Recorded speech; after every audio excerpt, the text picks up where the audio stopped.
Well, friends, good morning. Pete Stedman and Tim Schooler, our youth pastor here at Norwest, coming to you on a fresh Wednesday morning. Privileged to be here, part of the weekly video, Pete. Mate, welcome. We'd love to see more of you. We may well see more of you next year as you come on board full time. We have all awoken this morning to the news that our weeks on the lounge continue, particularly for church. We've got church on the lounge again this Sunday, but perhaps more a shock to the system that our kids are going to be homeschooling next week. So we're praying for you as you digest and think about that. There's some implications here for church, so I want to let you know that this Sunday we continue church online only, 10:30 and 6:30. But also want to let you know that last week, for the first time, we live streamed our Mandarin service at 1 p.m. So exciting. It was great. There are a few teething issues, a few learnings for all of us. But can I just say that if you have friends, neighbours, colleagues, and you'd like them to hear the gospel in Mandarin, reach out to the office. We've got a private link. We can email that to you. It's a YouTube link.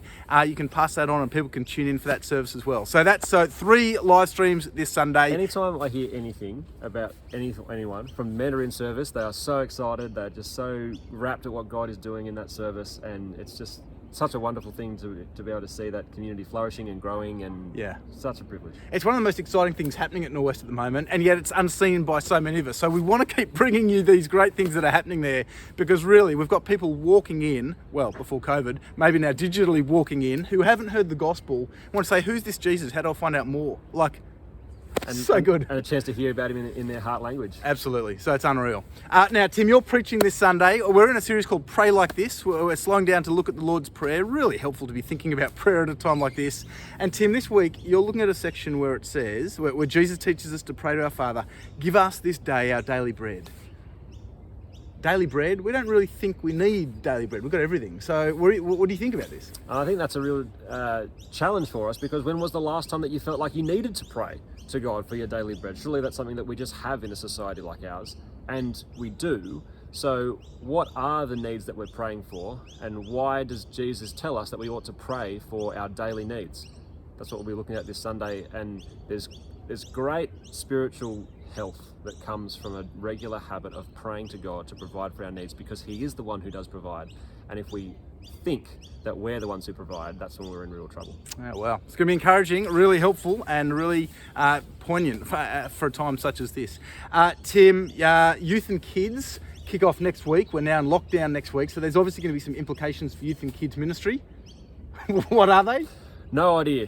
Watch this space. Well, I mean, our teams are working on it, and obviously there'll be more online components for both kids and youth ministries, but more of that will be communicated early next week. No doubt you've been exercising more than you probably ever have for a bunch of us, because that's an opportunity for us to get out, get some fresh air, look after our mental and spiritual health. Last week I had some leave. My kids said, "Dad, why are we exercising so much?" I said, because it's the only chance we get to leave the house. So that was great. We're just calling on people to do 2 things when you leave the house. Well, one thing really, and that is, as you start these new exercise patterns, why not link them into some new spiritual patterns? So as you leave your front door, why not pray for 2 things? Number 1, pray for someone in your street. Pray for a neighbour, that house you see across the road. Pray that they might come to know the Lord Jesus. Pray that they might see your family as different to every other family around them and want to know why, that you can point them to the hope that you have in the Lord Jesus.